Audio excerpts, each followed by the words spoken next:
ప్రభువు మీతో ఉందురుగాక, మీ ఆత్మతోనూ ఉందునుగాక. పునీత మత్తయ్య గారు రాసిన సువిశేషంలోని భాగము. ప్రభువా మీకు మహిమ కలుగునుగాక. మత్తయి సువార్త 10వ అధ్యాయము, పరిశుద్ధ వచనములు 7 నుండి 15 వరకు వాక్యము. పరలోక రాజ్యము సమీపించినదని ప్రకటింపుడు, వ్యాధిగ్రస్తులను స్వస్థపరుపుడు, మరణించిన వారిని జీవముతో లేపుడు, కుష్ఠరోగులను శుద్ధులను గావింపుడు, దెయ్యములను వెళ్ళగొట్టుడు. మీరు ఉచితముగా పొందితిరి, ఉచితముగానే వసుగుడు. మీతో బంగారము కాని, వెండిని కాని, రాగిని కాని కొనిపోవలదు.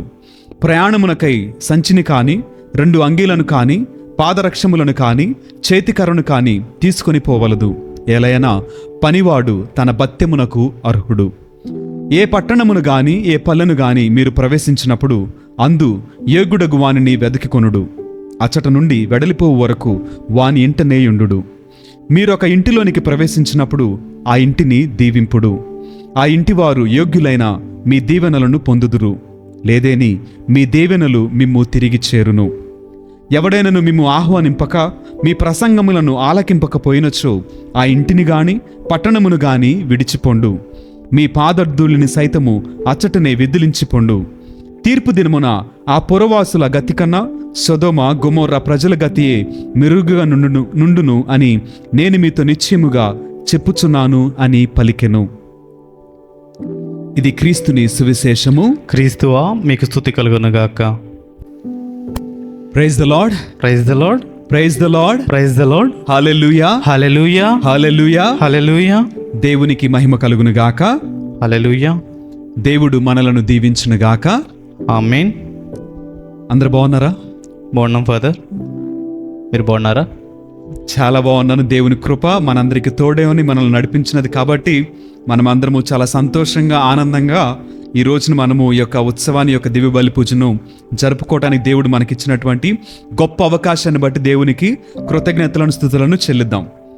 ఈరోజు ప్రత్యేక విధముగా మనము ఒక గొప్ప సంగతిని గురించి ధ్యానం చేసుకుందాం. మనకందరికీ తెలిసినటువంటి ఒక గొప్ప మాట ఏంటి అని అంటే ప్రేమ.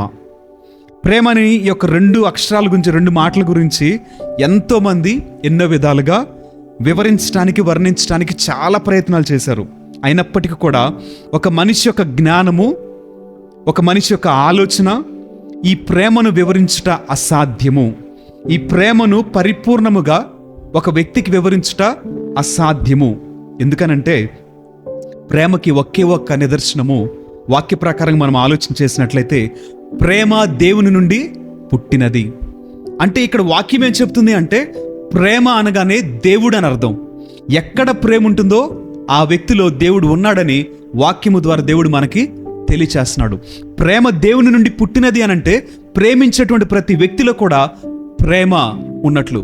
ప్రేమ లేకపోతే ఆ వ్యక్తిలో దేవుడు, దైవత్వం లేదు. మనకందరికీ తెలుసు, ప్రతి మనిషిలో కూడా మానవత్వం అనేటువంటిది ఉంది. ఆ మానవత్వాన్ని మనం ఎలా చూపిస్తాము అని అంటే ఎవరో తెలియనటువంటి వ్యక్తికి కూడా గుక్కెడు నీళ్ళు ఇవ్వటానికి మనము సిద్ధపడతాం. సిద్ధపడటమే మనలో ఉన్నటువంటి ప్రేమకు నిదర్శనం. ప్రతి మనిషిలో దేవుడు ఉన్నాడు అనటానికి ఇది ఒక ప్రత్యక్షమైనటువంటి రుజువు. అయితే బైబిల్ గ్రంథం ప్రకారం ఈ ప్రేమను వివరించడంలో పునీత పౌలు గారు ఒక మెట్టు ముందుగా ఉన్నారండి. ఆ వాక్యాన్ని ఒకసారి మనందరం చదువుకుందాం. 1 కొరింథీయులకు రాసినటువంటి లేఖ 13వ అధ్యాయము, పరిశుద్ధ వచనాలు మనం అక్కడ నుంచి 1 నుంచి చదువుకున్నట్లయితే అక్కడ పౌలు గారు చాలా స్పష్టంగా ప్రేమను గురించి తెలియచేస్తున్నారు. మానవ భాషలను, దేవదూతల భాషలను కూడా నేను మాట్లాడగలిగినను, నాకు ప్రేమ లేనిచో నా వాక్కు మ్రోగడి కంచుతో గణగణలాడేడి తాళముతోను సమానము. నేను ప్రవచింపగలిగినను, నిగూఢ రహస్యములను అర్థము చేసుకొనగలిగినను, సమస్త జ్ఞానము కలవాడనైనను, పర్వతములను కూడా పెకిలింపగల గొప్ప విశ్వాసమును కలిగి ఉన్నను, ప్రేమ లేని వాడనైతే నేను వ్యర్థుడనే. నాకున్న సమస్తమును నేను త్యాగము చేసినను, దహనార్థము నా శరీరము నేను త్యజించినను, ప్రేమ లేని వాడనైతే అది నాకు నిరుపయోగము. ప్రేమ సహనము కలది, దయ కలిగినది. అసూయ కాని, డంబము కాని, గర్వము కాని ప్రేమకు లేవు. అమర్యాద కాని, స్వార్థపరత్వము కాని, కోప స్వభావము కాని ప్రేమకు ఉండవు. ప్రేమ దోషములను లెక్కింపదు, ప్రేమ కీడునందు ఆనందింపదు, సత్యముననే అది ఆనందించును. ప్రేమ సమస్తమును భరించును, సమస్తమును విశ్వసించును, సమస్తమును ఆశించును, సమస్తమును సహించును అని వాక్యము మనకి ప్రేమను గురించి చాలా స్పష్టంగా తెలియచేస్తుంది. ఇప్పుడు నేను గనక మిమ్మల్ని ఒక ప్రశ్న అడిగాను అనుకోండి, మీరు ప్రేమించబడ్డారా అని అంటే మీ సమాధానం ఏం చెప్తారు? అవుననే చెప్తారు. మీరు ఎవరైనా ప్రేమించారా అంటే మీ సమాధానం ఏంటి? అవును, ప్రేమించమంటారు. కానీ ఇక్కడ పౌలు గారు చాలా స్పష్టంగా చెప్పే మాట ఏంటంటే, ప్రేమలో ఉండవలసినటువంటి లక్షణాలు. ప్రేమ ఎలా ఉంటుంది? ప్రేమ నిస్వార్థంగా ఉంటుందంట, ప్రేమ సహించిద్దంట, ప్రేమ భరించిందంట, ప్రేమ మన్నించిద్దంట, ప్రేమ అనేక విషయములలో సర్దుకుపోయిద్దని పౌలు గారు చాలా చక్కటి మాటలు చెప్తున్నారు.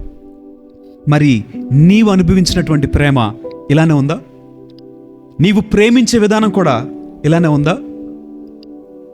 నీ మనసును ఒకసారి ప్రశ్న అడిగి తెలుసుకో. నిజముగా నా ప్రేమ ఇప్పటి వరకు స్వార్థం లేని దానికి ఇలానే ఉందా? నేను క్షమించగలుగుతున్నానా? నేను ఒక వ్యక్తిని అంగీకరించగలుగుతున్నానా? ఒక పరిస్థితిని అర్థం చేసుకోగలుగుతున్నానా? నా ప్రేమలో స్వార్థం లేదా? ఒకసారి ఆత్మపరిశీలన చేసుకోండి. నీవు గనక ఒకసారి వాక్యం చదివితే ఈ వాక్యం నీతో మాట్లాడాలి, నిన్ను ప్రశ్నించాలి. ఈ ప్రశ్నకి నీ దగ్గర సమాధానం దొరకాలి. ఈ లోకంలో నువ్వు అన్ని ప్రేమలను అనుభవించావు. తల్లి ప్రేమను అనుభవించావు, తండ్రి ప్రేమను అనుభవించావు, సహోదర ప్రేమను అనుభవించావు, అక్క చెల్లెల ప్రేమను అనుభవించావు, స్నేహితుల ప్రేమను అనుభవించావు, ఒక ప్రియుడు ప్రియురాలి ప్రేమని, ప్రియురాలు ప్రియుని ప్రేమని, ఈ విధంగా లోకంలో ఉన్న అన్ని ప్రేమలను అనుభవించావు. కానీ అన్నింటికంటే ఒక ఉన్నతమైనటువంటి ప్రేమ యేసయ్య ప్రేమ. హల్లెలూయా, హల్లెలూయా, హల్లెలూయా, హల్లెలూయా, హల్లెలూయా. అంటే దేవుని ప్రేమ ఎంత ఉన్నతమైనది అని అంటే, దేవుడు చెప్తున్నాడు కదా, నేను నీ తల్లి గర్భమున రూపొందింపక మునిపే నేను నిన్ను ఎరిగి ఉన్నాను అని దేవుడు వాక్యం చెప్తున్నాడు. ఇదిగో నీ యొక్క నామాన్ని నా చేతుల పైన రాసుకుని ఉన్నానని చెప్పేసి అని దేవుడు చెప్తున్నాడు. నీవు జీవించే జీవిత కాలం అంతా కూడా నాకు తెలుసు అంటున్నాడు. నువ్వు భయపడొద్దు, నేను నీకు తోడుగా ఉన్నాను అంటున్నాడు. నీ కొరకు ప్రాణమును అర్పింపగలిగినటువంటి ఒక ఉన్నతమైనటువంటి ప్రేమ యేసుక్రీస్తు వారు ఈరోజు చూపిస్తున్నారు. నిస్వార్థమైనటువంటి ప్రేమ. ఆ ప్రేమను వెతికినటువంటి ప్రతి ఒక్కరికి దొరికినటువంటి ప్రేమ అది. క్షమించమని అడిగిన ప్రతి ఒక్కరిని క్షమించినటువంటి ప్రేమ అది. మనకి వాక్యంలో చాలాసార్లు విన్నాం యేసుక్రీస్తు వారి యొక్క ప్రేమ ఎంత గొప్పగా ఉన్నది, ఎంత ఉన్నతంగా ఉందని. ఈ రోజున ఆ ప్రేమ నిన్ను పిలుస్తుంది. ఆ ప్రేమకు నీ సమాధానం ఏంటి? ఈ లోకంలో అన్ని ప్రేమలను అనుభవించవు, ఇంకనూ కూడా ఈ లోకపరమైనటువంటి ప్రేమ కోసమే నువ్వు పరితపిస్తున్నావు. ఈ ప్రేమను సంపాదించుకోసం పరిగెత్తుతున్నావు. కానీ నీ కొరకు ఒక ఉన్నతమైనటువంటి ప్రేమ సిలువలో కొట్టబడిందని, ఆ ప్రేమ కొట్టబడినటువంటి సమయంలో మౌనం వహించిందని, ఎందు నిమిత్తం? నీ కోసం కాదా? నీ ప్రేమను తిరిగి పొందుకోవడం కోసం కాదా? ఆలోచన చేసావా? ఎందుకు దేవుడు నన్ను ఇంతగా ప్రేమిస్తున్నాడని ఒక్కరోజు ఆలోచన చేసావా? మనకందరికీ తెలిసినట్లుగా నన్ను దేవుడు తన స్వహస్తములతో రూపొందించి మనందరికి కూడా తన పోలికనిచ్చాడు. కనుకనే ఆ పోలిక ఆయన దగ్గర ఆశపడుతున్నాడు. కనుకనే దేవుడు తన ఏకైక కుమారుని ఈ లోకమునకు ప్రసాదించును. నిన్ను రక్షించడం కొరకు తన ఏకైక కుమారుణ్ణి మరణానికి అప్పగించేశాడు. ఆ ప్రేమను ఎందుకు అర్థం చేసుకోలేకపోతున్నావు? ఏం తక్కువైందని దేవునిలో, ఏం తక్కువ చేశాడని దేవునికి దూరంగా పరిగెత్తుతున్నావు? ఈ ప్రశ్నకి నీ దగ్గర సమాధానం ఉందా? ఏం చెప్తావు సమాధానం? బైబిల్ గ్రంథం నుంచి నేను మీకు ఒక 2 ఉదాహరణలు చెప్తాను. మొదటిది తప్పిపోయినటువంటి గొర్రె, రెండవది తప్పిపోయినటువంటి కుమారుడు. తప్పిపోకముందు ఆ గొర్రె ఎక్కడుందండి? మందలో ఒకటి. కుమారుడు ఎక్కడున్నాడు? ఇంట్లో ఉన్నాడు. ఎలా ఉన్నాడు? తండ్రి తర్వాత తండ్రికి కలిగినటువంటి అధికారం కలిగి కుమారుడు ఉన్నాడు. అయితే ఈ గొర్రె పరిస్థితి ఏంటి? అప్పటి వరకు కాపరి మేపుతున్నాడు. కాపరికి తెలిసి ఎక్కడికి తీసుకెళ్ళాలి, ఎలా తీసుకెళ్ళాలి, ఎంతసేపు ఉంచాలి, ఎలా మేపాలి, ఏం మేపాలి కాపరికి అన్నీ తెలుసు. ఎందుకంటే కాపరికి ఉన్నటువంటి బాధ్యతే గొర్రెలను కాపాడుకోవటం, గొర్రెలకు కావలసినటువంటి ఆహారాన్ని ఇవ్వటం కాపరికి ఉన్నటువంటి లక్షణం. మరి ఈ గొర్రెకు వచ్చినటువంటి సమస్య ఏంటి? ఎందుకని కాపరిని వదిలిపెట్టింది? తనతో ఉన్నటువంటి ఆ గొర్రెల మందును వదిలిపెట్టింది. ఎందుకోసం వెళ్ళి ఉంటుంది అంటారు? ఆలోచన చేయండి. దేనికోసం వెళ్ళి ఉంటుంది అంటారు? గొర్రె దానికంటికి ఏదో నచ్చింది, దానికంటికి ఏదో పచ్చగా కనిపించింది, అదేదో చూద్దామని, అదేదో తిందామని వెళ్ళిపోయింది. కానీ కాపరికి తెలిసిన విషయం ఏంటో తెలుసా? ఈ గొర్రె వెళితే అక్కడ ఏ సమస్యన రావచ్చు, అక్కడ ఏ ఇబ్బంది అయినా రావచ్చు, ఆ ఉపద్రవం నుంచి, అక్కడ రాబోతున్నటువంటి ప్రతి సమస్య నుంచి రక్షించట కొరకు కాపరి వెనుకగా వెళ్ళినటువంటి ప్రేమ, యేసయ్య ప్రేమ ఈ రోజున నీవు నేను మనందరం కూడా అనుభవిస్తున్నాం. రెండవది ఉదాహరణ, తప్పిపోయినటువంటి కుమారుడు. ఆలోచన చేద్దాము. తండ్రితో ఉన్నంత కాలం కుమారుడికి కష్టం తెలుసా, బాధ తెలుసా? ఎండకి పని చేయటం, వర్షానికి తడవటం, చలికి వండుకోవటం తెలుసా? ఏమీ తెలీదు. సమయానుకూలంగా తండ్రి అన్ని సమకూరుస్తున్నాడు. ఏది కావాలంటే అది తండ్రి వద్ద సమృద్ధిగా దొరుకుతుంది. కానీ కుమారుడు ఏం చేశాడు? నాకు ఇది వద్దు, నేను ఇక్కడ ఉండలేను అని చెప్పేసి తండ్రి నుంచి దూరంగా వెళ్ళిపోయాడు. వెళ్ళటానికి గల కారణం ఏంటి? ఎందుకోసం వెళ్ళిపోయాడు అంటే తండ్రి ప్రేమను అనుభవించడంలో కుమారుడు ఏమైపోయాడు? దూరం అయిపోయాడు. తండ్రి ప్రేమని అర్థం చేసుకోలేక ఒక గుడ్డితనంలో తండ్రికి దూరంగా వెళ్తే సంతోషంగా బ్రతకగలను అని అనుకున్నాడు.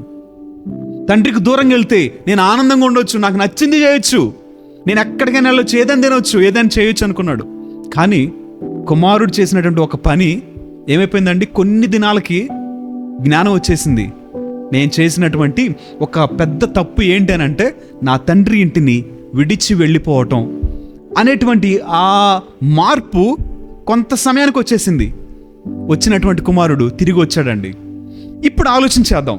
తప్పిపోయినప్పుడు గొర్రె నడుచుకుంటూ వెళ్ళింది, కానీ కాపరికి దొరికిన తర్వాత గొర్రె ఎక్కడుంది? భుజాల మీద ఉంది. వెళ్ళిపోయేటప్పుడు నడుచుకుంటూ భూమి మీద వెళ్ళింది, కానీ దొరికిన తర్వాత భుజాల మీదకి ఎక్కింది. కుమారుడు తప్పిపోయి బయటికి వెళ్ళిపోయాడు తండ్రిని వద్దనుకొని. తిరిగి వచ్చిన తర్వాత తండ్రి ఎలా స్వీకరించాడు? మొదటిగా కుమారుని హత్తుకున్నాడు, ముద్దు పెట్టుకున్నాడు, నూతన వస్త్రం ఇచ్చాడు, కాళ్ళకు చెప్పులు ఇచ్చాడు. మరలా కుమారుని స్థితిని దేవుడు మరలా తండ్రి మార్చాడు, ఒక ఉన్నతమైన స్థితికి తీసుకెళ్ళి మరలా ఏది కోల్పోయాడో దానిని మరలా తిరిగి ఇచ్చాడు. ఈ రోజున ఆ ప్రేమ నిన్ను పిలుస్తుంది. ఆ ప్రేమ 24 గంటలు 2 చేతులు నీ కోసం తెరిచి పిలుస్తుంది. తిరిగి రాగలవా? ఈరోజు మనం చదువుకున్నటువంటి మొదటి పట్టణంలో కూడా ఒక చక్కటి మాట ఇక్కడ మనకి కనిపిస్తూ ఉంది. వాక్యంలో ప్రభు ఇట్లు చెప్పుచున్నాడు. ఏమని? ఇశ్రాయేలు బాలుడై ఉండగా నేను అతన్ని ప్రేమించి తిని, ఐగుప్తు నుండి నా కుమారుని పిలిచి తిని. దేవుడు మనల్ని ఎప్పటి నుంచి ఎరిగి ఉన్నాడంట? చిన్నప్పుడే ఎరిగి ఉన్నాడంట. ఐగుప్తులో ఉన్నటువంటి స్థితిలోనే దేవుడు మనల్ని పిలిచాడంట. ఐగుప్తు దేనికి సాదృశ్యం? బానిసత్వానికి. ఎక్కడో కట్టబడినటువంటి పరిస్థితి, ఎక్కడో బానిసలుగా బ్రతుకుతున్నటువంటి పరిస్థితి. ఆ బానిసత్వం నుంచి దేవుడు పిలుచుకొచ్చాడంట. పిలుచుకొచ్చిన తర్వాత కూడా ఆ ప్రజలకి నేను పిలిచిన కొలది అతడు నా నుండి వైదొలగెను, నా ప్రజలు బాలుదేవతకు బలులర్పించిరి, విగ్రహములకు సాంబ్రాణి పొగ వేసిరి. పిలుచుకొచ్చిందేమో దేవుడు, కానీ వీళ్ళు చేసేదంతా ఏంటి? విగ్రహారాధన, బలులు అర్పించడం, ఆరాధించడం. మరి దేవుడి కోపం రాదా? దేవుడి కోపం రాదా? ఈరోజు అదే జరుగుతుంది మన జీవితంలో కూడా. ఎందుకు దేవుడు నీ ప్రార్థన ఆలకించట్లా? ఎందుకని నీ మొర వినట్లేదు దేవుడు? ఎందుకు నీ కన్నీళ్ళు కూడా తుడబడట్లేదు?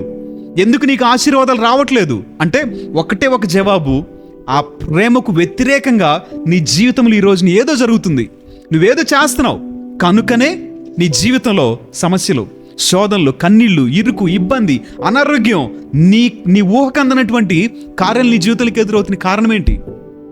దేవునికి వ్యతిరేకమైంది నీ జీవితంలో ఇంకా ఏదో దాగుంది. దాన్ని వెతుకు. దానిని వెతికి దానిని సరి చేసుకోగలిగితే దేవుని ప్రేమలో నీవు పరిపూర్ణతను పొందుకుంటావు. దేవుని ప్రేమలో పరిపూర్ణతను పొందుకున్నటువంటి వాడు ఆయన యొక్క రూపురేఖలోనికి మార్చబడతాడు. అటువంటి వాని కొరకు దేవుడు ఒక ఉన్నతమైనటువంటి జీవితాన్ని దాచుంచాడు. మరి నీకు కావాలని నువ్వు ఆశపడుతున్నావా?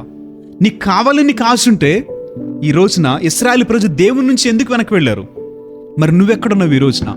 నువ్వు దేని వెనక పరిగెత్తుతున్నావు? ఆలోచించే. ఈ లోకంలో ఉన్నటువంటి ఆచారాలు, ఈ లోకంలో ఉన్నటువంటి అందచందాలు, శాశ్వతమైన లోకం వెనక పరిగెత్తుతున్నావా? నీకు తెలీదా? లోకము దాని వ్యామోహము గతించిపోయింది. కానీ దేవుని వాక్యమే స్థిరముగా నిలిచేదని వాక్యం చెప్తుంది. మరి నువ్వు దేని వెనక పరిగెత్తుతున్నావు? ఎవరి వెనక పరిగెత్తుతున్నావు? ఏ విగ్రహాన్ని చేసుకుని విగ్రహం వెనక పరిగెత్తుతున్నావు? ఇశ్రాయేలు ప్రజలు విగ్రహారాధన చేస్తున్నారంట, దేవుడికి నచ్చినటువంటి పని. ఈ రోజున నీవు ఏ విగ్రహాన్ని నీ జీవితంలో కలిగి ఉన్నావు? ఆలోచించే.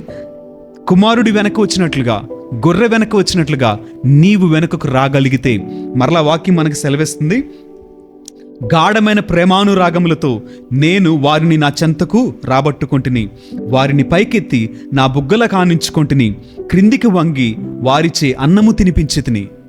దేవుడు నీ కొరకు ఒక ఉన్నతమైన ప్రణాళికను ఏర్పాటు చేశాడు. తిరిగి వస్తే గాఢమైనటువంటి ప్రేమతో నిన్ను హత్తుకుంటాడంట. ఆయన తన చెంపకు హత్తుకోవాలని ఆశపడుతున్నాడు, నిన్ను కౌగిలించుకోవాలని ఆశపడుతున్నాడు. నీకు ఆ ప్రేమ అనుభవించాలని ఆశ కలిగితే తిరిగిరా.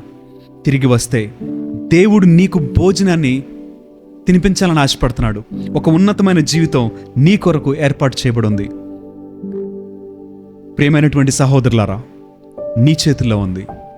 ఒక ఉన్నతమైన జీవితం, సంతోషకరమైన జీవితం, ఆరోగ్యకరమైన జీవితం కావాలి అని ఆశ నీలో ఉంటే చేయవలసింది ఒకటే, ప్రేమను అంగీకరించు.